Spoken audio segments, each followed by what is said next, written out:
The rusty bell on the wooden door swayed in the cold, early October wind. No one in the small diner, which was dying in the heart of Cleveland, looked up when the door opened. Only Emma Thompson stood silently before a crumpled cleaning rag, her dark eyes fixed on the man who had just walked in.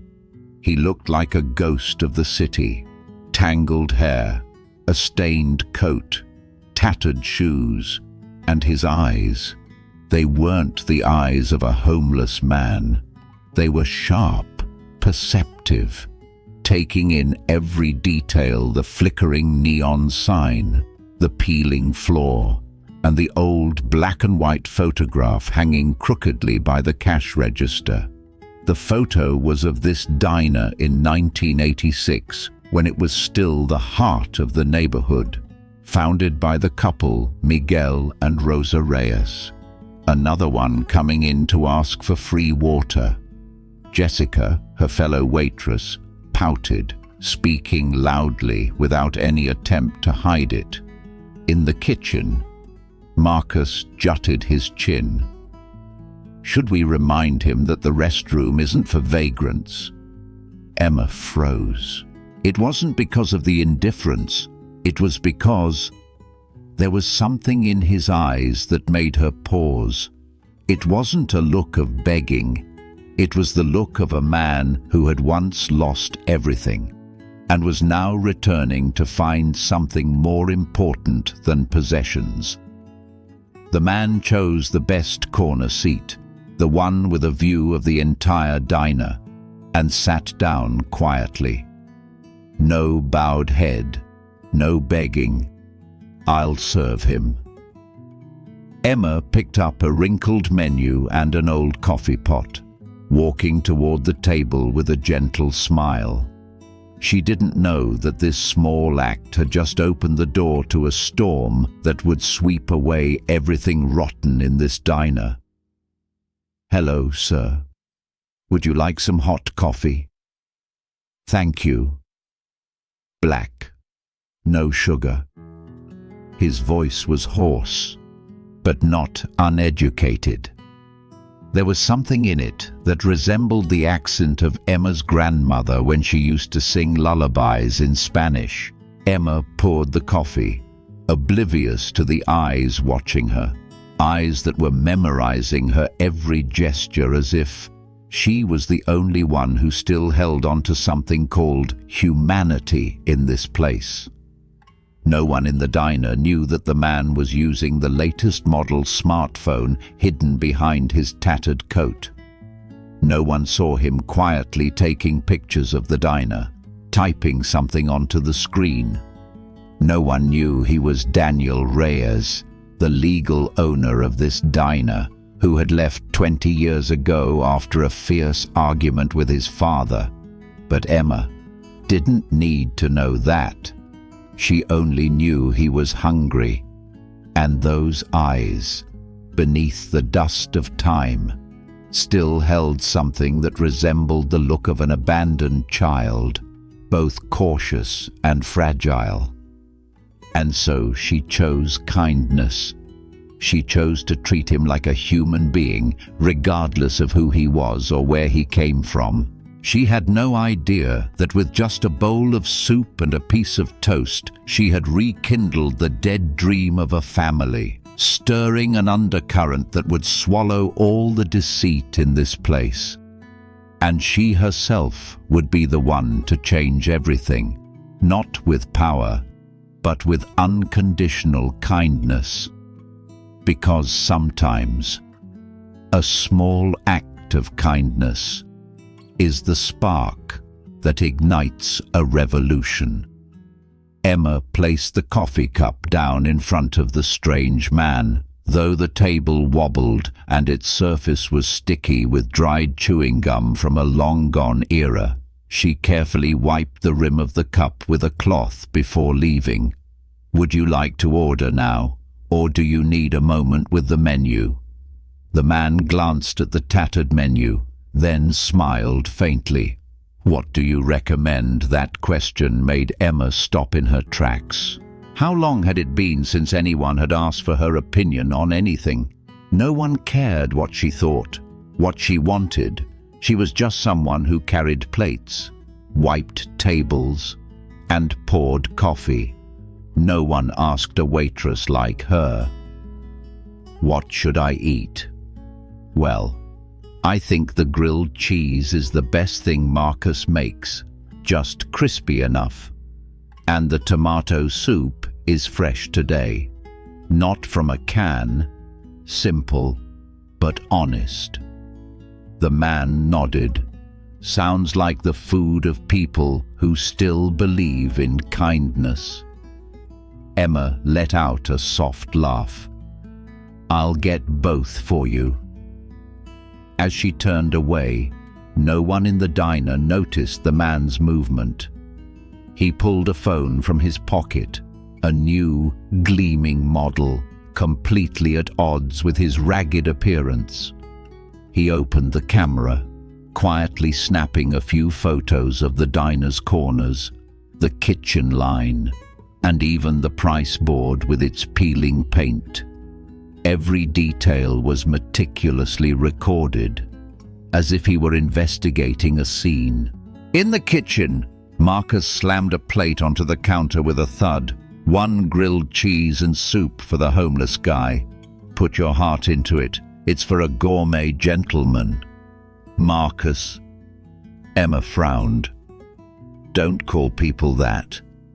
"Oh, I'm sorry." "What is he then? Do you know his name?" Emma suddenly faltered. She didn't know. She had forgotten to ask his name. Something made her think that giving him a name would make it all more real. She brought the food to the table, set it down gently, and smiled. "I'm Emma, and you are." The man looked at her for a long time. Then he said softly, "I'm Daniel." No last name, no details, but the name, simple, bare, made her feel a sense of connection. She nodded. "I hope you enjoy your meal. If you need anything else, just wave." Daniel nodded, his eyes following her until she walked away. Then, slowly, he took the first bite. The taste of melted cheese in his mouth brought back a distant memory of his mother, Rosa, who used to make this on rainy afternoons, before his family fell apart from failed dreams and bitter arguments. He chewed slowly. In that simple flavor was his childhood, was loss, was the last time he told his father he would never return to this useless old diner. And now he was back, under the name Daniel, no longer Reyes, the heir, but a homeless man, here to see this place with eyes unclouded by pride or anger.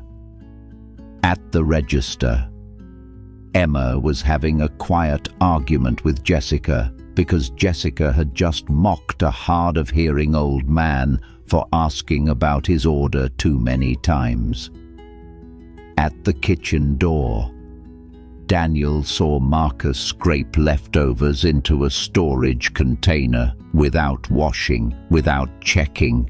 Behind the counter, a heavy-set man in a wrinkled shirt was skillfully pocketing money from the tip jar into his inner pocket, unnoticed. Daniel didn't record it on his phone. He just watched, memorized, analyzed, and then his gaze settled on Emma, the only girl who still spoke to him with her eyes, not with contempt. The girl who had introduced herself not out of politeness, but out of sincerity. The girl who had chosen a bowl of soup as an act of kindness, without knowing she was being kind to the owner of the diner. And Daniel knew his investigation had just officially begun. 3 days later, Daniel returned to the diner, still in the same old coat, tattered shoes, and with that quiet gaze, as if he had never left. This time, he carried a small brown notebook, the kind often used for jotting down job interview schedules or shelter locations. But what was inside wasn't the names of support centers. It was a diagram of the diner's operations, notes on every violation, from the use of expired ingredients to the disrespectful service toward elderly customers. When Daniel walked in, Emma recognized him immediately. "Daniel, you're back!" Her voice rang out, full of surprise and sincerity, as if his presence was something precious. Daniel nodded, a faint smile appearing in his eyes. "Black coffee. Right, I remember," Emma said before he could even speak. That moment, small as it was, it left Daniel speechless. How long had it been since anyone remembered anything about him besides his bank account number? How long since anyone had called him by his name with a sincerity that suggested he was still someone worth remembering? Emma set the coffee down on the table and suddenly sat down across from him. "Do you have a minute? I know I shouldn't be sitting down on the job, but I just need someone to listen." Daniel nodded slightly. On the outside, he maintained his composure, but inside, his heart was beating fast. Emma lowered her voice. "I used to study culinary arts. 2 years at culinary school, dreaming of all sorts of new fusion dishes. Then my parents died in a car accident, leaving me and my younger brother. Carlos was only 14 then. I had to drop out, work all sorts of jobs. I thought it would be just a few months, then I'd go back to school. But that was 5 years ago." She stared wistfully out the window, where the pale sunlight shone through the dust-streaked glass. "And then I stopped dreaming. I started to think that maybe I wasn't born to do anything great." Daniel was silent. Within him, old memories stirred the image of his mother by the stove, his father washing glasses after every shift, both of them building this place as a second home for their poor neighbors. And him, then a rebellious young man, dreaming of leaving this common diner to do something bigger, and then leaving without ever looking back. Emma smiled faintly, trying to appear nonchalant. "Sounds silly, doesn't it? A dishwasher with a dream of opening a restaurant called Corazone, the Heart, serving traditional Mexican dishes but with modern presentation, affordable prices, ingredients from the community. I even have a business plan, but it's just on paper." Daniel suddenly gripped the cooling coffee cup tightly. Every word Emma spoke seemed to peel away the thick layers of dust covering his heart. He hadn't come here to save the diner. Not at first. But now, he realized the first one who needed saving wasn't this diner, but a dream that had never been lived. A shout echoed from the counter. "Emma, table 12, isn't wiped. The coffee's getting cold." Emma shot to her feet. "Sorry, I have to go. Thanks for listening." Daniel nodded, but as she left, he opened his notebook and began to write. Employee Emma Thompson. Clear dream. Specific goals. Determined heart. Eyes that lit up when talking about food. Lips pressed tight when insulted. The only one left who still has a soul in this place. And then he added one last line. a line he had never written in any report before. She deserves it. Daniel returned to the diner at different times of the day, early morning, lunch hour, even the evening shift, always choosing a spot where he could observe the entire scene. His notebook became increasingly filled with entries, not about the food, but about the cracks in the system from the kitchen, the bar, to the way people treated one another. Within a week, he had seen enough to understand that Braden's diner wasn't just dilapidated because of its cracked walls and flickering sign, but because it was being eaten away from the inside by people who no longer saw customers as human beings. Tony Marchetti, the manager who called himself the co-owner, was the center of all the wrongdoing. He had the style of a used car salesman, talked a lot, smiled fakely, but his eyes never left the cash register. Tony not only skimmed from the tips daily, but also inflated invoices and bought expired food, then slapped new labels on it. One Thursday afternoon, Daniel witnessed Marcus drop a piece of bread on the floor, dust it off with his hand, and place it on a plate. As Daniel jotted it down, Marcus glanced over and smirked. "What are you writing, old man?" "A novel." Daniel smiled, his voice even. "Just things no one is willing to look at." Marcus laughed, but his eyes suddenly wavered. Jessica, Emma's colleague, was not innocent either. She often intentionally wrote down the wrong order for difficult customers, then blamed Emma. She would play pranks on elderly or non-white customers, making Daniel frown more than once. But what shocked him most wasn't the lack of professionalism, but the callousness that had become an unspoken culture. One day, he overheard Tony nudge Jessica, saying half-jokingly that Emma is too soft, gives away free stuff like a nun at a charity drive. People like that should just serve, not dream of climbing higher. Jessica burst out laughing, patting him on the shoulder. "Let her do the dreaming for society. We'll make the money." Daniel sat 2 tables away, his hand tightening around his pen. He wrote down every word they said, not to punish, but so he wouldn't forget the anger simmering inside him. One afternoon, Emma was quietly wiping a table after Marcus had just blamed her for a wrong order. She didn't defend herself, just lowered her head, wiping a mustard spill off the plate as if it were the last drop in a nearly full glass.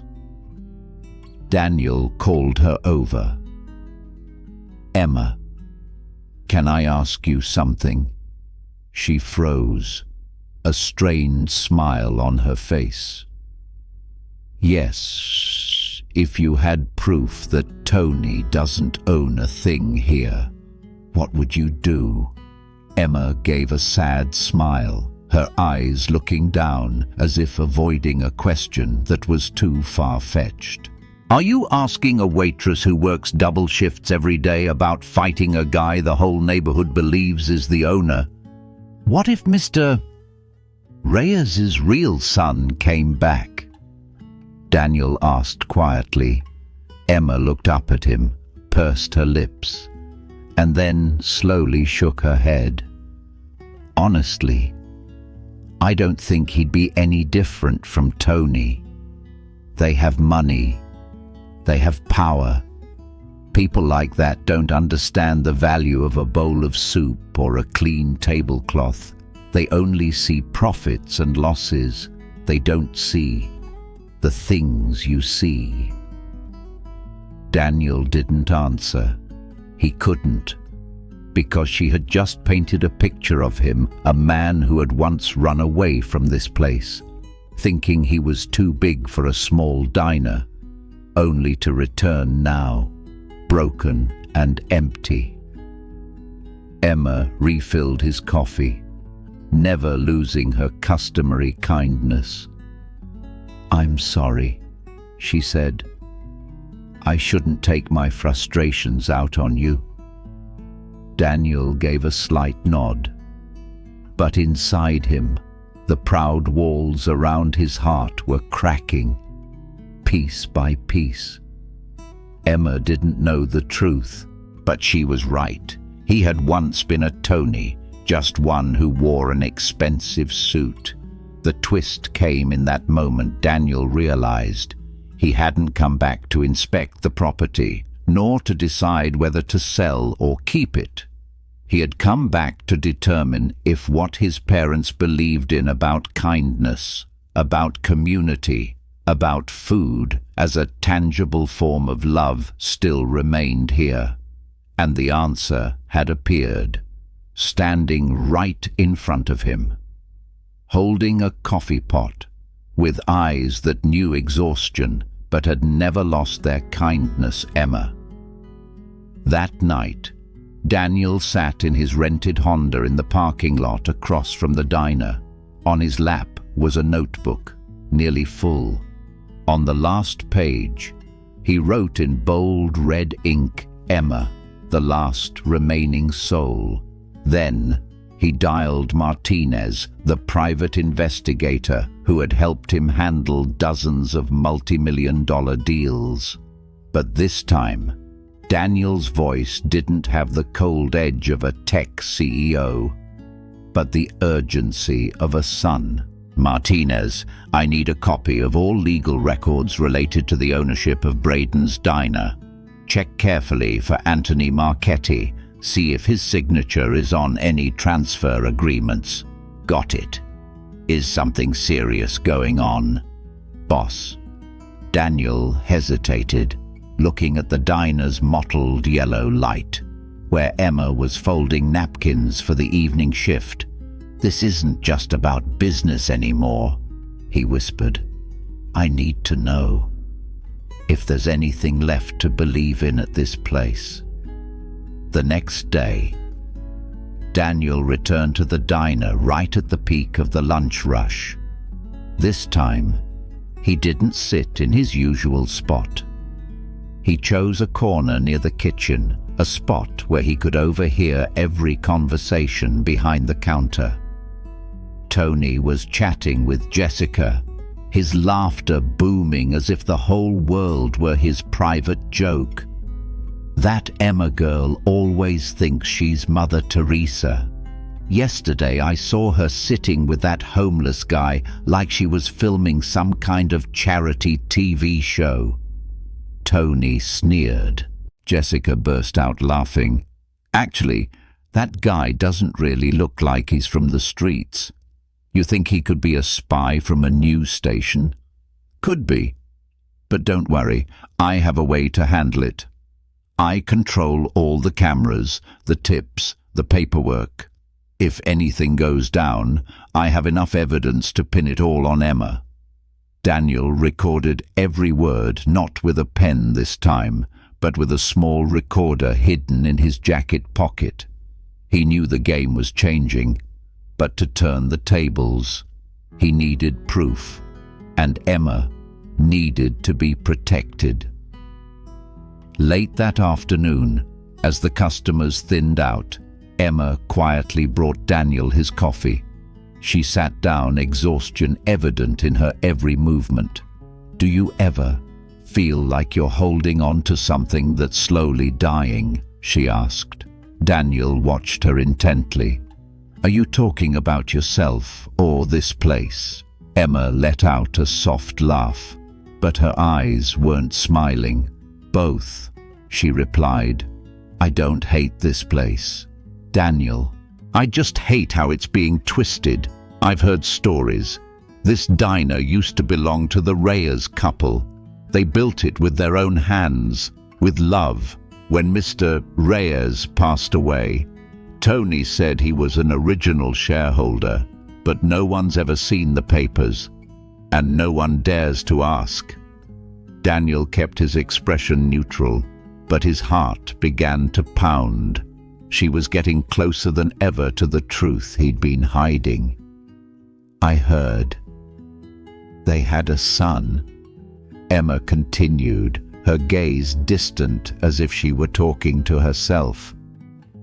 "They argued. He left and never came back. If that rumor is true, then the son is the rightful owner of this place. And Tony, he's just an opportunist." Daniel gripped his coffee cup, but his voice remained steady. "If he came back, what do you think he would do?" Emma sighed, her eyes dropping. "I don't know. Maybe he's changed. Maybe he's just like Tony, only thinking about profits." Daniel swallowed hard. He wanted to tell her the truth right then, but Emma spoke again, and her words stopped him. "Honestly, I'm not afraid of losing my job. I'm just afraid of losing hope, afraid that no one believes in kindness anymore. If the Reyes son comes back and he's just like what I see every day, then everything I do, the small things I try to preserve, will become meaningless." Her words hit Daniel like a punch to the gut. Emma left to get back to work, completely unaware that the Reyes' son had returned and was sitting right there listening to every disappointed breath he himself had helped create. That evening, in his car parked at the end of the lot, Daniel called Martinez again. "You remember what I said, that I came back to see if this place was worth saving?" "Yes, sir." Daniel looked through the windshield, where Emma was getting into her old Honda after a 14-hour shift. "I was wrong," Daniel said, his voice quiet. "This place doesn't need to be saved. She is the reason for me to stay. And if I get the chance, I don't just want to save my parents' dream. I want to make her dream a reality." 2 days after the conversation between Daniel and Emma, the diner settled into a quiet, windless afternoon. Not many customers, no noise, just the sound of old music from a radio and the clinking of spoons against glass.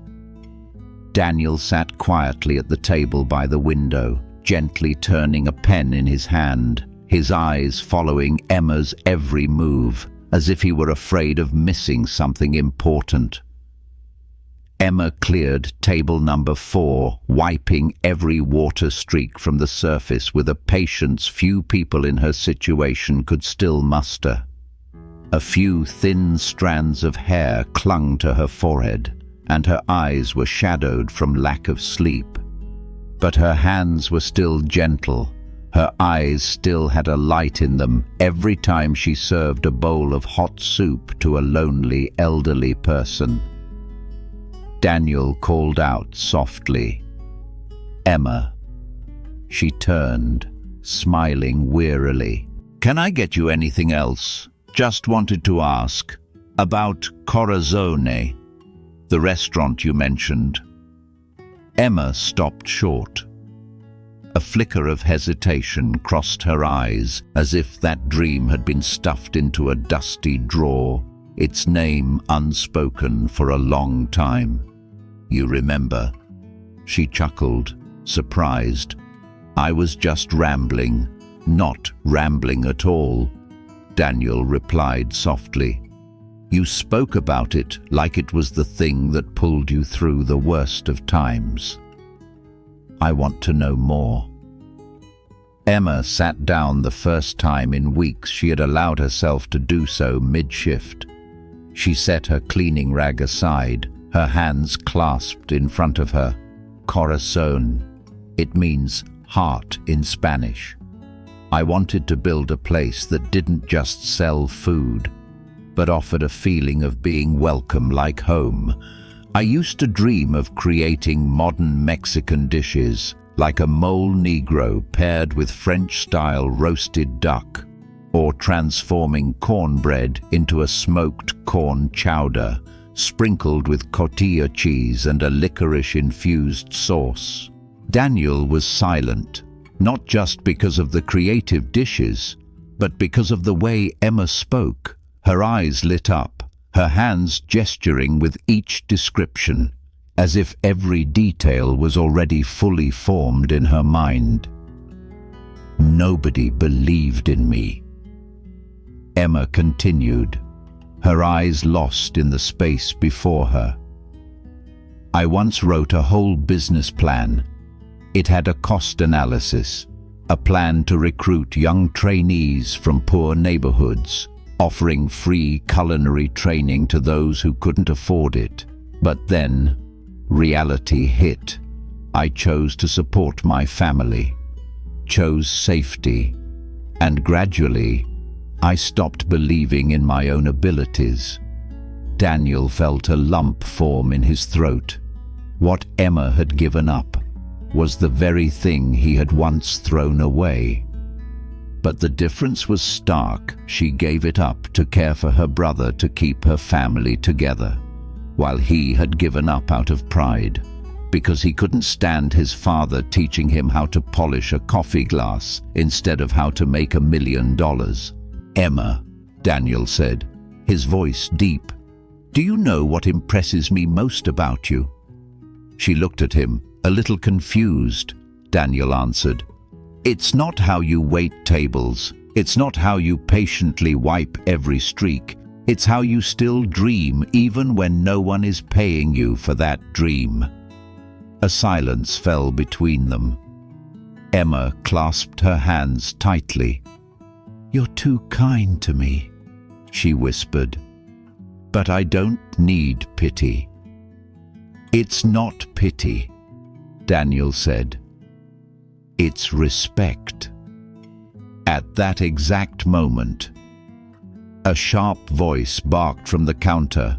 Rodriguez, chatting on the clock table 7, is still covered in crumbs. Tony was standing behind the counter, his arms crossed, his gaze scrutinizing. Emma jumped up reflexively. Sorry, I'll be right there. Daniel watched her go, and for the first time, he didn't write anything down. Only a single thought echoed in his mind. If someone like her thought she was too small to change anything, then maybe he had to be the one to help her believe she was big enough to do it. On Monday morning, Daniel returned to Braden's diner earlier than usual, but instead of the normal sunlight and the familiar rusty bell, he was met with chaos. Emma was standing by the cash register, her voice trembling. I've worked here for 5 years. There's never been a problem with the money in the drawer. Tony stood opposite her, holding a stack of papers, his eyes cold but his mouth full of false righteousness. The camera malfunctioned, but I have witnesses. Jessica said she saw you lingering around the counter after your shift. And Marcus, he confirmed it too. Daniel froze. His heart hammered like an alarm.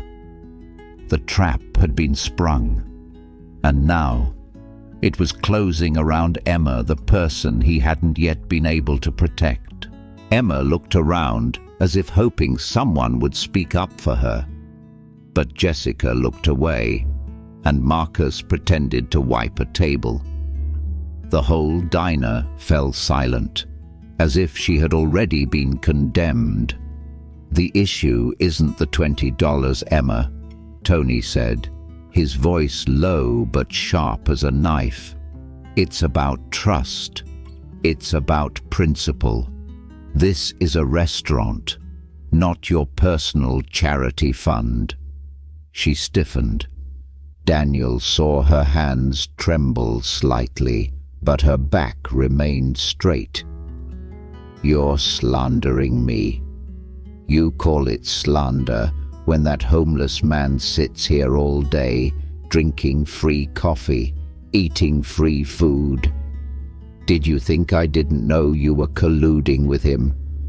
Tony turned to the customers. "You all see. This is the consequence of putting feelings before rules.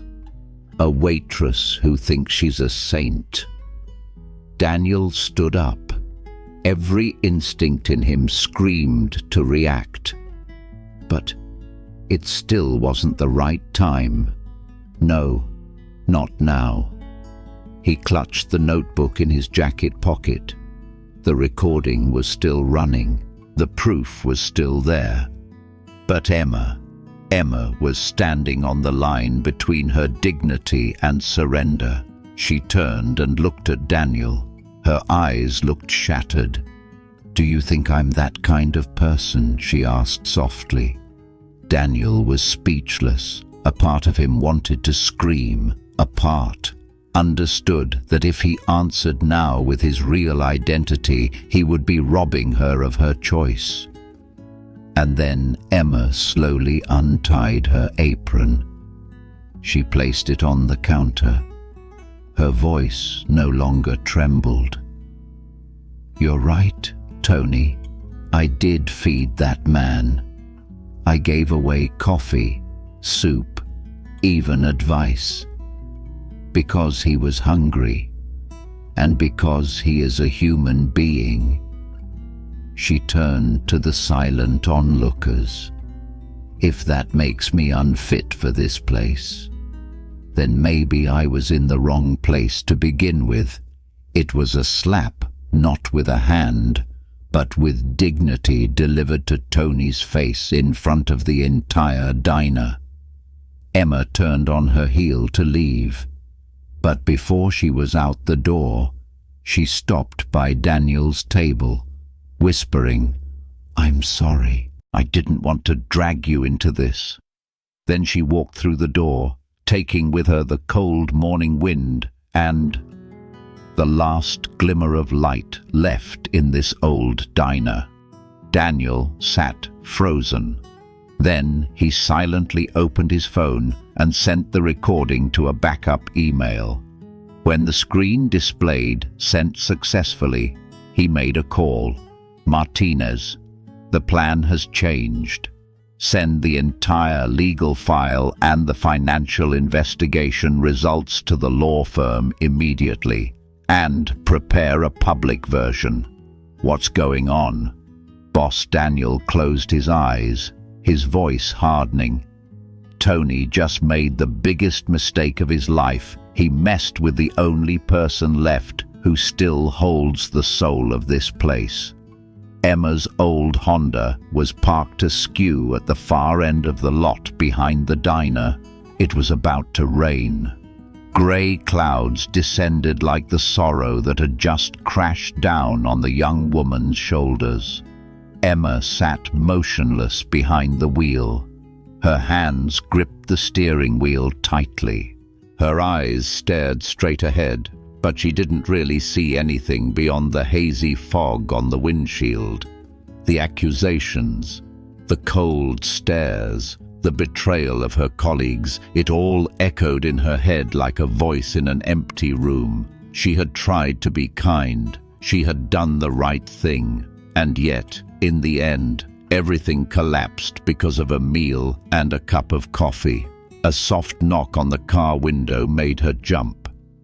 Looking over, she saw Daniel still in the same old coat, the same torn shoes, but his eyes were completely different, no longer quiet, but decisive and honest. Emma hesitated for a moment, then pressed the button to unlock the door. Daniel got into the passenger seat, gently closing the door, as if afraid to awaken something sacred between them. "Are you okay?" he asked. Emma gave a dry laugh, her eyes vacant. "I just lost my job for giving you a bowl of soup. What do you think?" Daniel nodded slowly. Then he pulled out his phone and opened a photo on the screen. It was a man in a suit, standing in a glass-walled conference room, confident, sharp, but with very familiar eyes. "Look closely," he said. Emma looked, then looked up, back at Daniel. She blinked a few times. Her breath caught. "No, it can't be." Daniel said gently, "My real name is Daniel Reyes, son of Miguel and Rosa, the people who built this diner from scratch." The entire space inside the car seemed to freeze. Emma opened her mouth to speak, but no sound came out. "My father passed away 5 years ago. I inherited the entire establishment, but at the time I was busy expanding my company in California, so I let my lawyers handle it. They reported that the diner was deteriorating. I wanted to see it with my own eyes, but I didn't want to show up as the boss. I needed to know what had really happened to my parents' legacy." Emma looked at him, her eyes now welling with tears, not out of fear, but because so much had been torn open in a single moment.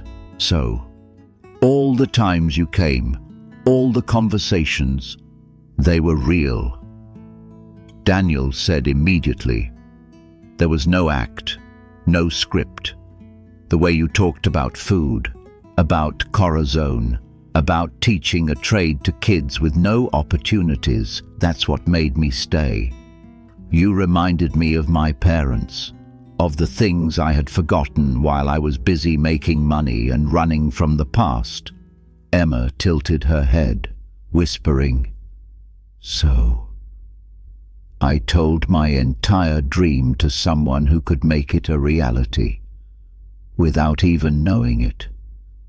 And I found a reason to come back you." A single tear fell down Emma's cheek, rolling slowly, as if washing away all the weariness within her. She smiled, but it was full of bitterness. "And I thought I was making friends with a homeless old man who knew how to listen, and you weren't wrong," Daniel replied, half smiling, "because for the first time in 20 years, I was truly listening to someone not for profit, not for strategy, but because they actually had something to say." The atmosphere grew quiet for a beat. Then, the sound of a luxury car engine echoed from behind. A black Mercedes had just glided into the parking lot, followed by an SUV bearing a law firm's logo. Daniel looked in the rear-view mirror. "They're here," he said. The lawyers. We have one more thing to do, and I want you to witness it." Emma looked at him, as if still not quite believing what was happening. "You're going to—" "No," Daniel cut in. "We are together." The door of Braden's diner swung open again that day, but this time not with a tired jingle, but with a resounding silence, like the moment before a storm. Tony was standing at the counter, retelling the Emma stole money story to a group of curious customers. His voice was animated, as if he were hosting a TV show. And then she just left, in a huff. "I was just following the rules. Who would have thought? The person who seemed the nicest was the traitor." He stopped when he saw Daniel walk in. No more old coat, no more torn shoes, but a white dress shirt, black trousers, and the eyes of a man for whom the tables were about to turn. Following Daniel were 2 lawyers in dark blue suits, carrying a thick stack of files. Emma entered last, her steps still shaky, but her eyes filled with pride. Tony burst out laughing. Arrogant. "Oh, look, it's our familiar homeless guy. Did you bring a legal team to beg for a free meal this time?" One of the lawyers stepped forward. "Mr. Anthony Marchetti." Tony raised an eyebrow. "That's me. Who are you people?" Daniel approached, his eyes never leaving Tony. "I am Daniel Reyes, son of Miguel and Rosa Reyes, the legal owners of this restaurant. And you, Anthony, have deceived the community, misappropriated assets, and embezzled cash for 3 years." The entire diner went silent. Jessica dropped a coffee cup on the floor, shattering the lie they had all been hiding. Tony stammered, his face pale. What impossible? "The Reyes left 20 years ago, and you're just some freeloader." Daniel held out his hand. The lawyer handed him a folder. "Ownership records. Power of attorney after my father's death. Accounting books cross-referenced with the last 3 years of tax reports. Fake supply invoices. Audio and video evidence of tip skimming. Serving expired food. And most recently, blatantly slandering a dedicated employee because she dared to treat someone with kindness." Tony looked around, like a cornered animal. I was just managing. I didn't steal anything. People know me. I'm a part of this diner." Daniel took another step forward, his voice calm but as hard as cold steel. "No, you are a parasite on this place, and it's time for the parasite to be removed." The lawyer handed a folder to Tony. "Your employment is terminated, effective immediately. All personal belongings must be collected within 10 minutes. If you do not comply, we will call the police with all the evidence ready." Tony was about to protest, but no one defended him anymore. Jessica avoided his gaze. Marcus disappeared from the kitchen. Staff and customers alike stepped aside, as if clearing a path for the truth. Emma stood behind, her hands clenched, her eyes fixed on Tony. For the first time in years, she didn't bow her head. As Tony stumbled back toward the office to gather his things, Daniel turned to Jessica and Marcus, the ones who had enabled him. "You two have 2 options," he said. "Pack up and leave now. Or we will review all the camera footage and decide if your level of complicity constitutes a criminal offense." Neither of them waited to be told twice. In less than 10 minutes, Braden's diner was swept clean, leaving only those who deserved to be there. Daniel turned to Emma, his gaze softened. "Thank you for not staying silent. Even when everyone turned their back on you, you kept the flame alive for this place. Even when it was about to go out." Emma bit her lip, her voice almost a whisper. "What now?" "Everything. Will it be yours?" Daniel looked around. What was once a battlefield was now just a desolate scene, but one filled with the potential for rebirth. "No," he said. "Now it's time to start over, and I don't plan on doing it alone." After everyone had left, the diner fell into a rare silence, a silence that was no longer heavy, but felt like a beginning. Daniel stood in the middle of the room, looking around the wobbly tables, the crooked old photo of his parents, the fresh pie daily sign with only a few letters still lit. But this time, he didn't see a dilapidated place. He saw a foundation. Emma stood a few steps away. She said nothing, just watched silently.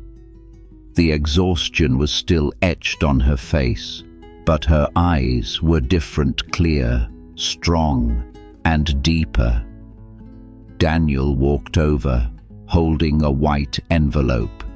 Not a legal file, not a warning letter, just a letter with her name on it.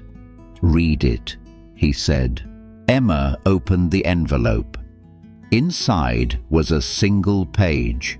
Handwritten in blue ink, the script slanted slightly to the right. Clear and sincere. "Emma, the way you treated a stranger with no calculation, without needing to know who he was, told me everything I needed to know. For the past 5 years, you were the only one who still preserved what my parents tried to build in this place: kindness, sincerity, and a commitment to doing what's right. I didn't come here to save the diner. I came to see if there was anything left worth saving. And I found it not in a place, but in a person. I'm not offering you a job. I don't want you to go back to wiping tables. I want you to become the co-founder of this place's new version. I bring the money, the legal framework, the opportunity. But you bring the vision, the soul, the heart. The question isn't whether you're worthy. It's, are you ready to step out of someone else's dream to start cooking for your own? Daniel. Emma finished reading, her hands trembling slightly, her lips pressed together to keep the emotions from spilling over. She didn't say anything for a long moment. Daniel looked at her. Gently. "I know it sounds crazy. A man like me, placing the future of a project in the hands of someone who was fired 24 hours ago." Emma looked at him. "It's not crazy. It's the first time someone has actually believed I could do what I dream of." Daniel smiled. "I don't just believe. I've already prepared for it." He opened his phone and showed her a detailed plan, the Corazone logo at the top of the page. A financial plan, a diagram for renovating the space, an apprenticeship program for local teens. "My team researched it based on your descriptions. The results show that if executed correctly, the restaurant will break even in 18 months and become sustainably profitable from the 3rd year. But more importantly, it can create 25 jobs and train at least 50 young chefs each year." Emma clenched her hands. "You want me to be the owner? No. I want you to be a co-founder. 60% equity for you, 40% for me. You'll be responsible for operations, the menu, and community direction.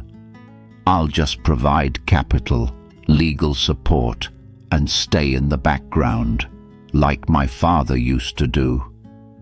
She was silent, her eyes shimmering. Then, very slowly, she nodded. "But I have 2 conditions. Name them. First, we keep the old location. We renovate, but we don't tear it down. This place is a memory. It's the lifeblood." Agreed. Second, the apprenticeship program must be free for underprivileged students. Not for PR, for real. Daniel nodded. his eyes also reddening. "Shall we start tomorrow?" Emma smiled.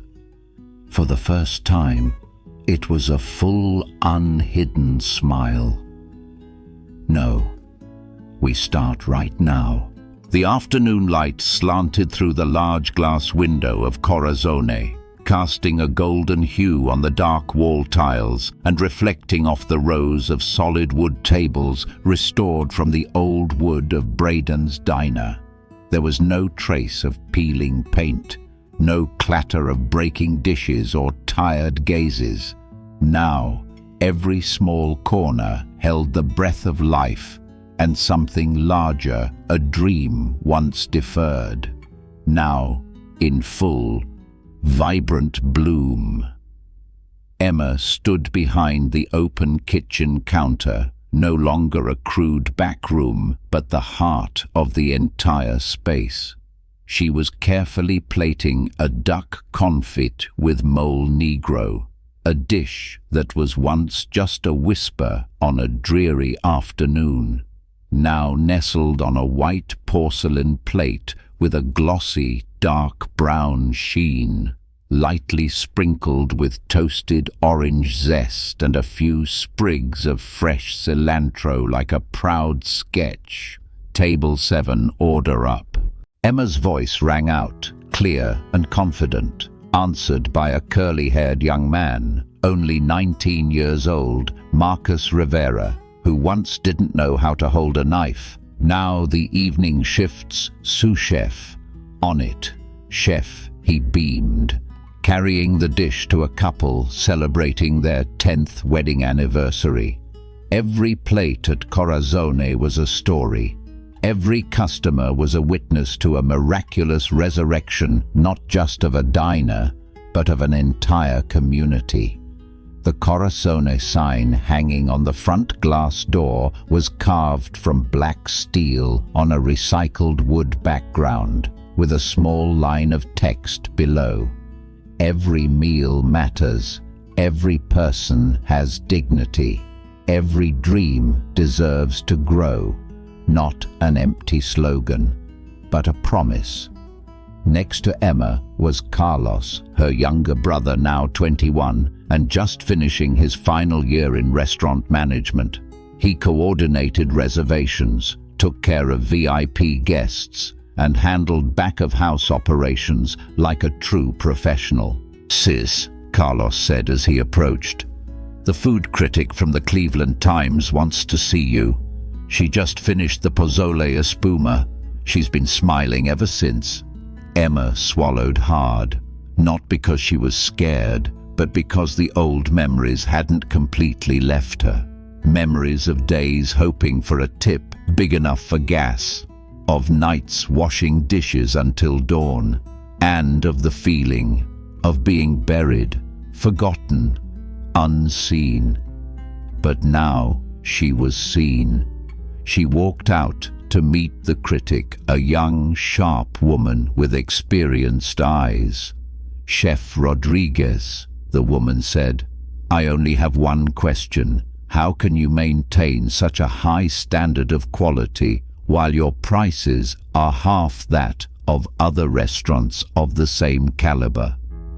Emma smiled without needing to think. "Because we don't measure success by profit alone, but by the number of decent meals we serve, the number of apprentices we train, and the number of families that can sit down together without fear of looking at the bill." The critic nodded, scribbling quickly, then stood up. "I think you should prepare for a Restaurant of the Year article." Emma smiled, but she didn't watch her leave. She returned to the kitchen counter where Daniel was sitting in a corner as usual, laptop open, quietly observing the bustling space like a proud father watching his child, who had just learned to walk, now run. Emma walked over, leaning her hands on the table. "Are you spying on me?" Daniel smiled. "I'm just observing. A revolution taking place in the heart of the city." She feigned a glare. You used to be a multi-millionaire CEO. How can you stand sitting in this little diner every day?" Daniel closed his laptop. He looked at her seriously. "Because no place has ever made me feel as needed as I do here.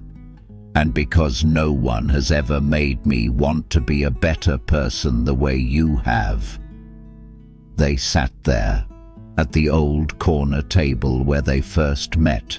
On the wall nearby, the black and white photo of Miguel and Rosa Reyes had been newly framed, hanging proudly next to the first graduation photo of the Corazone Culinary Academy class. Emma looked at the photo, then turned to Daniel. "What do you think they would say if they were still alive?" Daniel smiled, his eyes shimmering. "They would say, 'We didn't create this place just to sell food. We created it so people could be seen, to know they have value, and you found the right person to carry that on.'" A moment of silence. No one said anything more. There was only the sound of children laughing at table 9, the clink of a spoon against a bowl of hot soup, and the rhythmic sound of the kitchen fire, not noisy, but alive, like a symphony of hope. Corazon, once just a quiet dream in a young woman's mind, was now a reality. But not just a restaurant. It was a place where the dreams of many were protected, nurtured, and lived. Nightfall at Corazone wasn't an end, but a gentle whisper from the golden lights lining the glass windows, where inside the staff was cleaning up after the last shift with relieved smiles, their laughter ringing out like children's after a long day.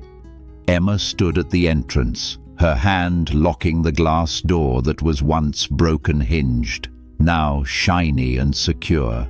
In the light cast from the street lamp, she looked up at the small plaque mounted to the right of the entrance, where Daniel had a line engraved when they reopened the diner exactly 1 year ago in memory of Miguel and Rosa Reyes, who believed food is love made visible, and in honor of all who carry that legacy forward. Below it, engraved smaller Corazone, where every meal matters, every person has dignity, and every dream deserves to grow. Emma placed her hand on the brass plaque as a ritual, partly as a tribute, partly to remind herself all of this was real. That one day she had nearly lost everything, and then, because of a bowl of soup and an act of kindness, she had found the whole world back in the palm of her hand. Daniel walked out, his coat slung over his shoulder, holding 2 cups of hot chocolate. "Never thought I'd end a shift with hot chocolate instead of plain water." Emma laughed. "You won a battle today. You deserve some sugar." They stood in silence for a moment, looking at the old street where new shops were beginning to spring up, where a neighborhood kid now attended cooking classes at the center next door, and where the people who once saw Emma as a waitress with no future now stood in line for a reservation. Daniel said softly, "You know, when I left 20 years ago, I thought I was going to build something bigger than all this, but I was wrong." Emma turned to him. "Greatness isn't in what you build. It's in who sits beside you when it all falls apart. You didn't just build a restaurant. You rebuilt a lost faith." She fell silent, her hands wrapped around the cup of chocolate. "And you didn't abandon it. You didn't abandon me. You didn't abandon your parents' memory." Daniel smiled. Nothing more needed to be said. Because the real miracle wasn't in the rich guy plot twist. It wasn't in the fancy sign. It was in the smallest of things, a girl who believed her dream was too small to be seen, and a man who thought he had lost his reason to return. They met in an old diner, in a world full of falsehoods, and they chose to believe in kindness. A bowl of soup, a greeting, a look without judgment, just that much, can be enough to save a person from the abyss. Never underestimate kindness, because sometimes the kindness you give is the only thing left in a world that is slowly forgetting it. And when you give it, you don't just change a bad day. You can change a destiny.